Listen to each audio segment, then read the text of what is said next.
ধন্যবাদ হাজী জাহাঙ্গীর ভাইকে। এখন বক্তব্য নিয়ে আসবেন আজকের সবার প্রথম আকর্ষণ সিলেট মহানগর বিএনপির নির্বাচিত সাধারণ সম্পাদক, যাকে মানবতার ফেরিওয়ালা বলে সবাই ছিলেন। সেই করোনাকাল থেকে শুরু করে বন্যায় আমাদের ওয়ার্ডে কিন্তু অনেকবার জিডি এসেছেন। সবার প্রিয় জননেতা জনাব এমদাদ হোসেন চৌধুরী ভাই বক্তব্য রাখবেন। জননেতা জনাব এমদাদ হোসেন চৌধুরী ভাই। বিসমিল্লাহির রহমানির রহিম। আপনারাও আগর চেয়ার খালি চেয়ার পড়ে লোক সামনে একা, পিছন থেকে সামনে একা।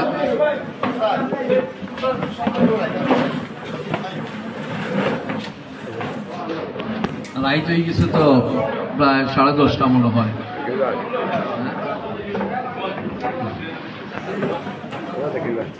বিসমিল্লাহির রহমানির রহিম। বাংলাদেশের সবচেয়ে নির্যাতিত দল বিগত 16টি বছর, শুধু নির্যাতিত দল নয়, সবচেয়ে নির্যাতিত নেত্রী আমাদের আপসহীন নেত্রী, আমাদের পার্টির ভারপ্রাপ্ত চেয়ারম্যান নিরুদ্দেশ। সেই দলকে 16টি বছর আপনারাই টিকে রেখেছিলেন। আপনাদের টিকে রাখার কারণেই বিএনপি নেতা কর্মী দল থেকে বিচ্যুতি ঘটেনি, এবং সেই দল হচ্ছে বাংলাদেশ জাতীয়তাবাদী দল। বাংলাদেশ জাতীয়তাবাদী দলের সিলেট মহানগরী 12 নম্বর ওয়ার্ডে প্রতিটি পাড়া কমিটির সভাপতি, সাধারণ সম্পাদক, সহসভাপতি, সাংগঠনিক সম্পাদক, যুগ্ম সম্পাদক এবং পাড়া কমিটির সদস্যবৃন্দদেরকে নিয়েই আজকের এই মত বিনিময় সভা। আজকের এই মত বিনিময় সভায় সভাপতিত্ব করছেন অত্র ওয়ার্ডের সভাপতি, আপনাদের প্রতি নির্বাচিত সভাপতি, মহানগর বিএনপির সংগ্রামী সহসভাপতি জনাব জাহাঙ্গীর আলম। এখানে উপস্থিত আছেন বিগত 2 দিন পূর্বে এই মহানগরী 33টি ওয়ার্ডে পাড়া কমিটিকে একত্রিত করা এবং ওয়ার্ডের কমিটির সাথে বসে আমাদের প্রতিটি ওয়ার্ডে আগামী নির্বাচনকে সামনে রেখে সুসংগঠিত করার জন্য আমরা যে টিম দিয়েছি, এই 3টি ওয়ার্ডের টিমের প্রধান মহানগর বিএনপি সংগ্রামী সহসভাপতি মাহবুব কাজী শাহী। এখানে টিমের আরেক সদস্য সাবেক ছাত্রদলের তগুর ছাত্রদল নেতা, আমাদের মহানগর বিএনপির শিক্ষা বিষয়ক সম্পাদক সাইদুর রহমান হিরু। উপস্থিত মহানগর বিএনপির সংগ্রামী যুগ্ম সাধারণ সম্পাদক জনাব রেজাউল করিম আলো। সঞ্চালনায় মহানগর বিএনপির প্রকাশনা বিষয়ক সম্পাদক এবং অত্র ওয়ার্ডের সাধারণ সম্পাদক দেওয়ান আরাফাত চৌধুরী জাকি, অত্র ওয়ার্ডের সাংগঠনিক সম্পাদক রহিম এবং মারুফ আহমদ টিপু সহ এই ওয়ার্ডে সহসভাপতিবৃন্দ, যুগ্ম সম্পাদকবৃন্দ, সম্পাদক মণ্ডলীর সদস্যবৃন্দ, সাংগঠনিক সম্পাদক এবং নির্বাহী কমিটির সদস্যবৃন্দ, সকলকে আমার ব্যক্তিগত পক্ষ থেকে, মহানগর বিএনপির পক্ষ থেকে শুভরাত্রি, আসসালামু আলাইকুম। আমি প্রথমে যে কথাটি আপনাদেরকে বলেছিলাম যে আপনারাই বিএনপিকে টিকে রেখেছেন, এটা কি আপনারা মানেন? কারণ আপনারা যদি না থাকতেন, তৃণমূল বিএনপি যদি না থাকতো, তাহলে এই 16টি বছর যে নির্যাতন নিপীড়ন চালানো হয়েছিল, বিএনপি টিকে থাকতে পারত না। আন্দোলন সংগ্রামে সকল নেতাকর্মী রাজপথে থাকে না, আন্দোলনের পিছন থেকে যোগান দেওয়ার জন্য নেতাকর্মীরা থাকতে হয়। সেই নেতাকর্মীদের আপনারাই ছিলেন। আপনারা মনোবল দিয়েছেন, আপনারা রাত্রে থাকার জায়গা দিয়েছেন। বিপদে পড়লে আপনার বাড়ির ওই দিক থেকে ঢুকছে, অন্য দিকে বাইর হয়ে গেছে। এই জন্য সবাই আমরা বিগত দিনের আন্দোলন সংগ্রামে সম্পৃক্ত ছিলাম। আমরা জুলাই আগস্টের যে আন্দোলন ছিল, সেই আন্দোলন সংগ্রামে আপনাদের সকলের সম্পৃক্ততা ছিল। গতকালকে দেখেছেন আমাদের ভারপ্রাপ্ত চেয়ারম্যান বলেছেন কোন একক দলের কৃতিত্ব নেই, বাংলাদেশের সর্বস্তরের জনগণের এবং সকল রাজনৈতিক দলের কৃতিত্ব হচ্ছে শেখ হাসিনাকে পতন ঘটানো। এখন আপনাদের সকলের কাজের ভিন্ন পালা।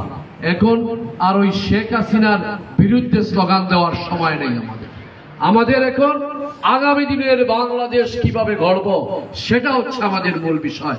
সেটাই আমাদের পার্টির ভারপ্রাপ্ত চেয়ারম্যান জনাব তারেক রহমান নির্দেশনা দিয়েছেন যে আগামীর বাংলাদেশ কি হবে।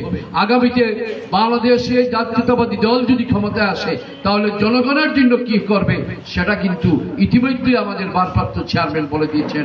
বিশেষ করে যে 4টি বিষয় কিন্তু আপনাদের সবাই পাড়া মহল্লায় যেখানেই যান, যেখানেই বসে, চার দোকান, পানের দোকান, মুদির দোকান, কাপড়ের দোকান, ভুসিমালের দোকান, সর্ব জায়গায় কিন্তু আপনাদের কথা বলতে হবে। যদি কথা না বলেন আমরা আমাদের কাজ করব। অন্য দল কি করছে না করছে সেটা আমাদের মাথা ব্যথা নেই। আমাদের মাথা ব্যথা হচ্ছে আমাদের মাঠ পর্যায়ের কর্মীরা ফিল্ডে কাজ করবে, কিভাবে কাজ করছে না করছে সেটা তদারকি করার জন্য এই ওয়ার্ডের সভাপতি, সাধারণ সম্পাদক, সাংগঠনিক সম্পাদক, সহসভাপতি বিন্দু আছেন, ওনারা এই নেতৃত্ব দিবেন মাঠে যেখানে কিভাবে কাজ করছে না করছে। সেই কাজ আমাদের এখন থেকে শুরু করতে হবে। মাস হচ্ছে এখন August, September, October, November, December, 5 মাস হাতে, বাকি কিন্তু আমাদের হিসাবে নেই। এই 5 মাসে আমাদের 150 দিন, প্রতিটা দিনকে আমাদের কাজে লাগাতে হবে। আজকে আপনারা প্রমিস করতে হবে প্রতিদিন এখানে যারা আছেন 2 ঘন্টা করে দলের জন্য কাজ করতে। কারা কারা রাজি আছে হাত উঠান, যারা হাত উঠান না আমি বুঝবো দেখা সবাই রাজি আছে।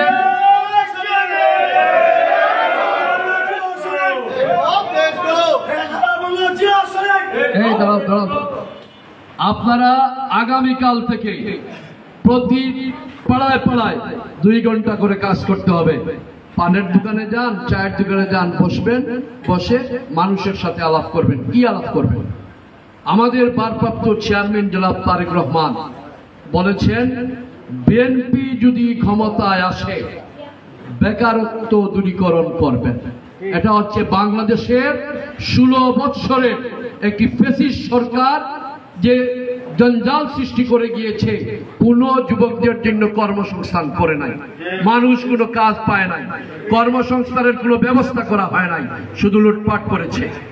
সেটি হচ্ছে প্রথম হচ্ছে বাংলাদেশে যারা বেকার আছে পর্যায়ক্রমে 60 লক্ষ পরিবারকে ফ্যামিলি কার্ড দেওয়া হবে, যেটা পাকিস্তান পিরিয়ডে 68, 69, 70-তে ছিল। ফ্যামিলি কার্ড দেওয়া হবে। একজন পরিবারে যদি 5 জন মানুষ থাকে তাহলে পর্যায়ক্রমে 60 লক্ষ দিলে 3 কোটি মানুষ কিন্তু উপকৃত হবে। আবার দেখেন, বলেন না বলে বিএনপি ক্ষমতায় আসো বললো, কিন্তু পর্যায়ক্রমে, এর অর্থ হচ্ছে দাপে দাপে সেটা হবে। সেটা হচ্ছে 1 নম্বর। 2 নম্বর হচ্ছে কর্মসংস্থানের ব্যবস্থা। যুব উন্নয়ন প্রশিক্ষণ কেন্দ্র মাধ্যমে এই ফ্যাসিস্ট হাসিনা শুধুমাত্র যুবলীগ, ছাত্রলীগ এবং স্বেচ্ছাসেবক লীগ ছাড়া কাউকে যুব উন্নয়ন প্রশিক্ষণ কেন্দ্রে যাতায়াত করতে দেয়নি, কারণ ওরাই সেখানে তাদের নাম লিস্ট করে হাজার হাজার কোটি টাকা লুটপাট করেছে। কোনো কর্মসংস্থান তাদেরকে দেওয়ার জন্য সেই ব্যবস্থা করা হয় নাই। সেই যুব উন্নয়ন প্রশিক্ষণের মাধ্যমে আপনাকে যে ছেলে ম্যাট্রিক পাস করে, ইন্টারমিডিয়েট পাস করে বেকার হয়ে যায়, অনেক ছেলেরা কিন্তু পরে আর পড়াশোনা করে না, তাদেরকে ওই যুব উন্নয়ন প্রশিক্ষণের মাধ্যমে কেউ হয়তো কাঠ মিস্ত্রি হবে, কেউ রাজমিস্ত্রি হবে, কেউ ইলেকট্রিক মিস্ত্রি হবে, কেউ এসির মেকানিক্স হবে, কেউ গাড়ির মেকানিক্স হবে। সেইখান থেকে যুব উন্নয়ন প্রশিক্ষণ কেন্দ্র থেকে সার্টিফিকেট পাবে, যার মাধ্যমে যেভাবে আমাদের শহীদ প্রেসিডেন্ট জিয়াউর রহমান 1977 সালের পরে জনশক্তি রপ্তানি করেছিলেন মধ্যপ্রাচ্যে, এবং সেটাই কিন্তু প্রথম শহীদ জিয়াই শুরু করেছিলেন। আবারও উনার উত্তরসূরি আগামী দিনের বাংলাদেশ যিনি গড়বেন, তিনি তারেক রহমান, তিনি কিন্তু সেটা আবার জনশক্তি রপ্তানির মাধ্যমে ওই যুব উন্নয়ন প্রশিক্ষণ থেকে আমাদের যে সমস্ত ছেলেরা এসএসসি এবং এইচএসসি অথবা 8ম শ্রেণী পাস করার পরে বেকার হয়ে যায়, তাকে সেখান থেকে প্রশিক্ষণের মাধ্যমে বিদেশে প্রেরণ করবেন, জনশক্তিকে রপ্তান করবেন। 30 মাসের মধ্যে 1 কোটি লোকের কর্মসংস্থান হবে। 30 মাসের মধ্যে বিগত ফ্যাসিস্ট সরকার অনেককে তার দলীয়করণ করে যেখানে একজনের দরকার সেখানে 10 জন দিয়েছে, যেখানে 10 জনের দরকার সেখানে 20 জন দিয়েছে।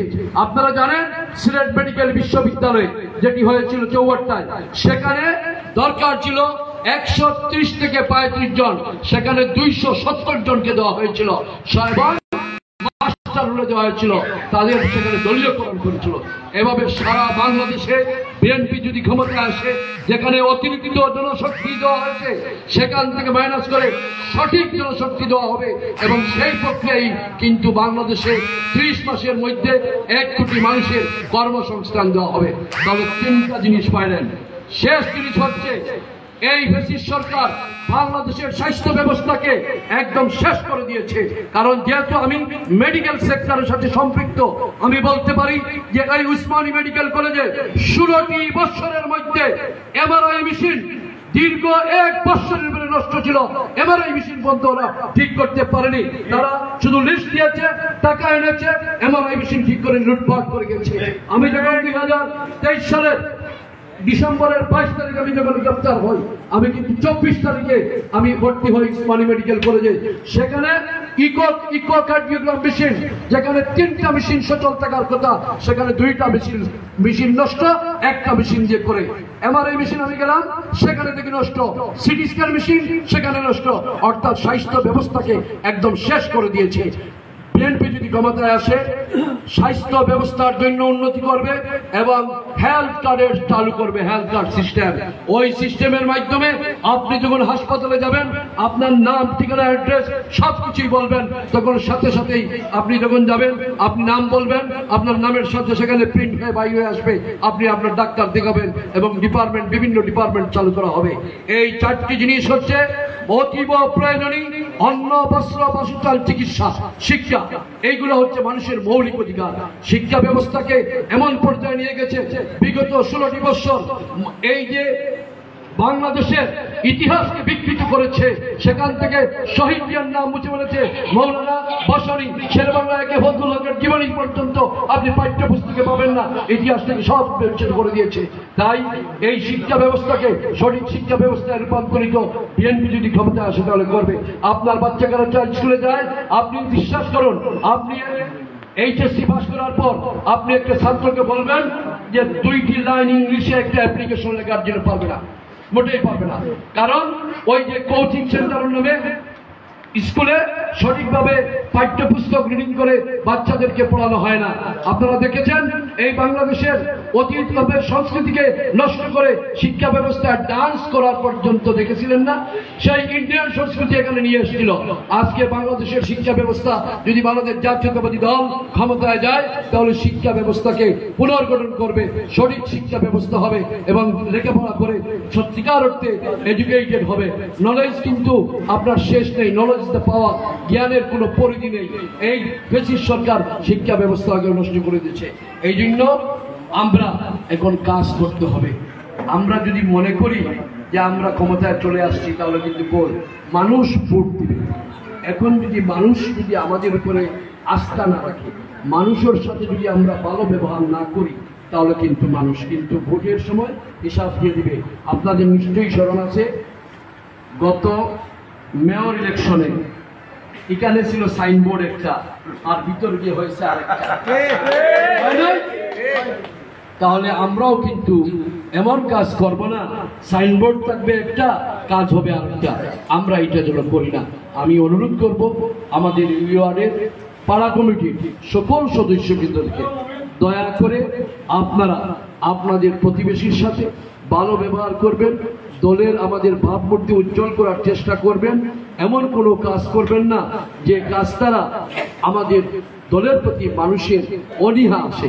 এই কথাটি কিন্তু আমাদের ভারপ্রাপ্ত চেয়ারম্যান প্রতিনিয়ত প্রতিটি জায়গায় যখন বক্তব্য দিচ্ছেন তখন কিন্তু একই কথা বলছেন। এখন কথা হচ্ছে, আপনারা মানুষের কাছে যাবেন, কি নিয়ে যাবেন? মানুষের কাছে যাবেন, একটা জিনিস তো নিয়ে যেতে হবে। সেই জিনিস কিন্তু চলে আসছে। আপনারা প্রতিটি পাড়ায় পাড়ায় সদস্য সংগ্রহ অভিযান। এবং তাদেরকে সদস্য করবেন যারা আমাদের কমিটির বা পাড়া কমিটির সদস্য, তাদেরকে না, নতুন মানুষকে সংগ্রহ করতে হবে। দলের পরিধি বাড়াতে হবে। দলের পরিধি যদি বাড়াতে হয় তাহলে নতুন সদস্য সংগ্রহ করতে হবে।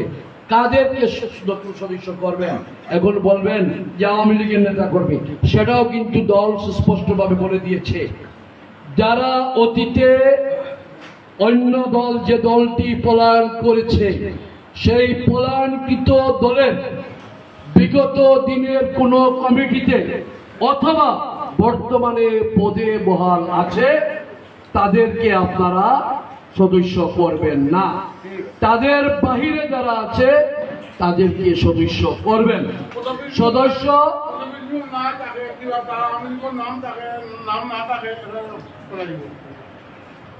আমি আবারও রিপিট করছি, পলায়নকৃত দলের পদ পদবিতে অধীনে ছিল আওয়ামী লীগ হোক, যুবলীগ হোক, ছাত্রলীগ হোক, স্বেচ্ছাসেবক লীগ হোক, গার্ড লীগ হোক, শ্রমিক লীগ হোক, অতীতে কোনো পদে অথবা বর্তমানে কোনো পদে আছে, তাদেরকে করা যাবে না। পদে বিহীন যারা আছে, পদবিহীন শত শত মানুষ আছে, শত শত মানুষ আছে, তাদেরকে করবেন। তবে সেটা মাগনা হবে না, 20 টাকা দিয়ে দলের সদস্য হতে হবে। যে 20 টাকা দিবে তার দলের প্রতি আনুগত্য থাকবে, আগ্রহ থাকবে, দলকে ওন করবে। দলকে যদি ওন না করে, দলের প্রতি আনুগত্য না থাকে, শ্রদ্ধাশীল না থাকে, ভালোবাসা না থাকে, তাহলে তাকে তো আমরা ফ্রি এখানে দলের সদস্য করব না।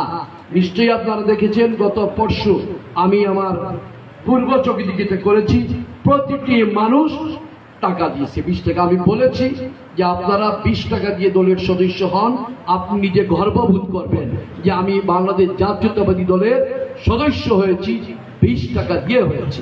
এজন্য আপনাদের মাধ্যমে আমি সকলকে এইটুকু আবদার করব যে ফ্রি করবেন না। এবং এখানে পার্টির সভাপতি অথবা সাধারণ সম্পাদক স্বাক্ষর করবেন আদায়কারী। এখানে প্রথমে এই যে এটা হচ্ছে আবেদনপত্র, প্রথমে আবেদনপত্রের মধ্যে তার নাম, পিতার নাম, স্বামীর নাম যেটা থাকবে, তার ভোটার আইডি কার্ড এবং তার স্থান কোথায়, সবগুলো এখানে ফিল আপ করবে, সে নিজে স্বাক্ষর করবে। এই কপি থাকবে, এই কপি আমাদেরকে ফেরত দিতে হবে। এটা প্রথমে ফিল আপ হবে। তারপরে এই অংশটুকু কিন্তু যে সদস্য হবে সে এই অংশটুকু নিবে। এই প্রথম অংশটুকু এটা ফিল আপ হবে, এইটাও ফিল আপ করবেন, এইটাও ফিল আপ করবেন। এই দুটো অংশ মহানগরে থাকবে, একটা সেন্ট্রালে যাবে, একটা মহানগর বিএনপির ফাইলে থাকবে। এইভাবে আপনারা সদস্য সংগ্রহ করবেন।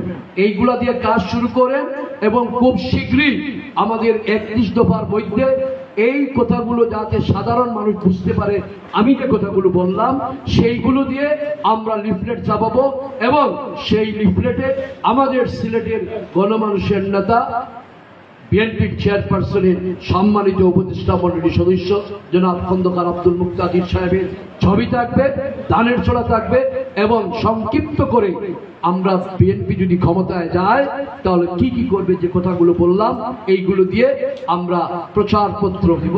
এটা একটু সময় লাগবে, এর পূর্বে আপনারা এটা দিয়ে কাজ শুরু করবেন।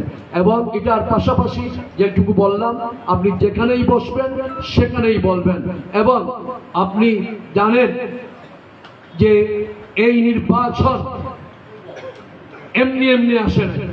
এই নির্বাচন বিগত দিনের 16টি বৎসরের আন্দোলন সংগ্রামে আমাদের অনেক নেতা কর্মী নিহত হয়েছে, আহত হয়েছে। আমাদের সিলেটের প্রাণপ্রিয় নেতা, সিলেটের 1 কোটি মানুষের নয়নের মণি এম ইলিয়াস আলী গুম হয়েছে, ইফতেখার আহমদ দিনার গুম হয়েছে, আনসার আলী গুম হয়েছে, ঢাকার কাইয়ুম গুম হয়েছে, 7 শতাধিকের উপরে আমাদের নেতা কর্মী গুম হয়েছে। এমনি এমনি এই বুথের পরিচয় আসে না। এই বুথের অধিকার প্রতিষ্ঠিত করার লড়াই করেছে ছাত্র জনতা। জুলাই আগস্টের আন্দোলনে প্রায় 2000 ছাত্র জনতা নিহত হয়েছে, 422 জন আমাদের দলীয় নেতা কর্মী নিহত হয়েছে, দিনমজুর, শ্রমিক, রিক্সাওয়ালা, পান বিক্রেতা এবং আপনার কাপড়ের দোকানের কর্মচারী সহ প্রায় 1500 থেকে 1600 নেতা কর্মী নিহত হয়েছে, 20,000-এর অধিক মানুষ এগুলো আহত হয়েছে। আমাদের সিলেটেই আমাদের ছাত্রদল, যুবদল, স্বেচ্ছাসেবক দল এবং অনেক মসজিদের ইমাম সহ মাদ্রাসার ছাত্র সহ শতাধিক সিলেটের উপরে শত শত নেতা কর্মী আহত হয়েছে। আমরা কি ওই নেতা কর্মীদের রক্তের সাথে বেঈমানি করতে পারি?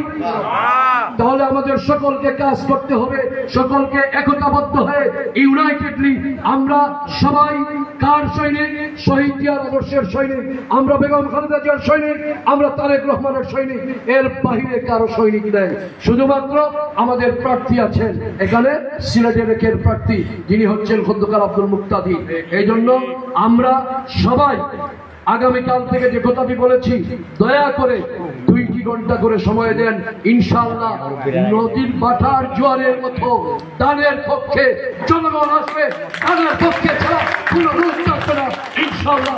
সকলকে ধন্যবাদ। আল্লাহ হাফিজ। বাংলাদেশ জিন্দাবাদ, বাংলাদেশ জাতীয় জিন্দাবাদ, শহীদ জিয়া অমর হোক, দেশনেত্রী বেগম খালেদা জিন্দাবাদ।